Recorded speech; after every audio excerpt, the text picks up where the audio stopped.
Now to an extraordinary look inside the world of Apple, the company that makes those gadgets that millions of us love. Nightline anchor Bill Weir was granted exclusive access to a factory in China run by Apple's biggest supplier and brings us, this is a fascinating It's really report. something. No one has seen exactly what goes on in there. For years, we've been asking the world's most valuable company for a glimpse inside. For years, they said no. But after serious allegations of forced overtime, underage labor, after explosions and chemicals killed and harmed workers over there, Apple's been taking increasing heat for the way they run their factories, especially the biggest supplier called Foxconn. And as pressure mounted, they invited not only us, but also the Fair Labor Association, a trade group, to audit Foxconn, publish the results. No matter how ugly, they said we could talk to anyone, go anywhere we wanted to. And here's a little sample of what we saw. It's all so stylish. The see-through stores, the pristine white packaging, touchscreens, all the more touchable since the company that makes them has been shrouded in tantalizing secrecy. Until now. I'm told this is the very first time any reporter from any country has been allowed to see this. We don dust-free bunny suits to watch a room filled with massive robots glide around with sheets of iPad glass.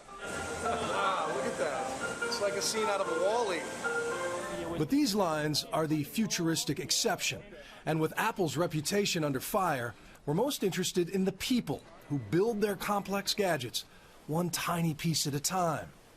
As a whole, it's an incredibly complex process, but look at the individuals and you see mostly teenagers from the countryside, 17, 18-year-olds far away from very poor homes.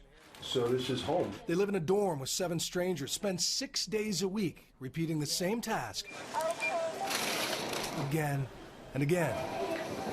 Fatigue and boredom are common in any factory, but this one is surrounded by suicide nets. They are everywhere. A horrifying reminder of 18 workers who jumped from the buildings here at Foxconn City in the past few years. The suicide rate in this massive company is lower than average in China. But after people jumped in such a sobering cluster, Foxconn opened a counseling center and raised starting wages about 25 cents an hour. I wonder, though, if it wasn't for the spate of suicides, did it take something that severe to make you rethink how you treated your workers here? I think absolutely. What we are facing are changing in a much rapid pace than we could have anticipated in the past. Right? So we're also changing. As the Fair Labor Association collects employee grievances on, get this, iPads. You can be honest. We talked to dozens of employees, on camera and off, and the most common complaint, low pay.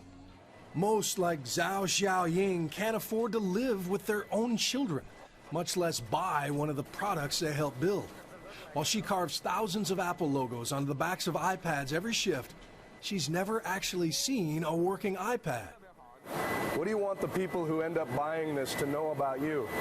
I want them to know me, she says.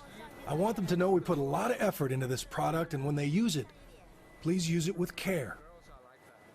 By our standards, it is really soul-crushing work, but we also visited some villages where a lot of these people come from, and they say their lives are better because of the factories. The alternatives are so much worse. There's still a lot of sweatshops there. And for the record, ABC's parent company, Disney, does have close ties to Apple. Our CEO sits on their board, the estate of Steve Jobs, largest shareholder in Disney. But when Apple came calling, I said those ties would have no bearing on our reporting, although we didn't see any egregious violations. If the Fair Labor Association does find them, we'll report those as well going forward. Well, that report shows that you're going to be really fair about this. But let me ask you something else, Bill, because people watching this at home, it's an American company. Right. They employ, what, 1 million people? 1 million people. 3,000 were hired the day that you were there, Exactly. and a lot of folks are saying, couldn't those be jobs here in the U.S.? I wondered the same thing, but you realize it's not just the cheap labor. It's not just people willing to do that and live in dorms for $2 an hour. It's the ecosystem.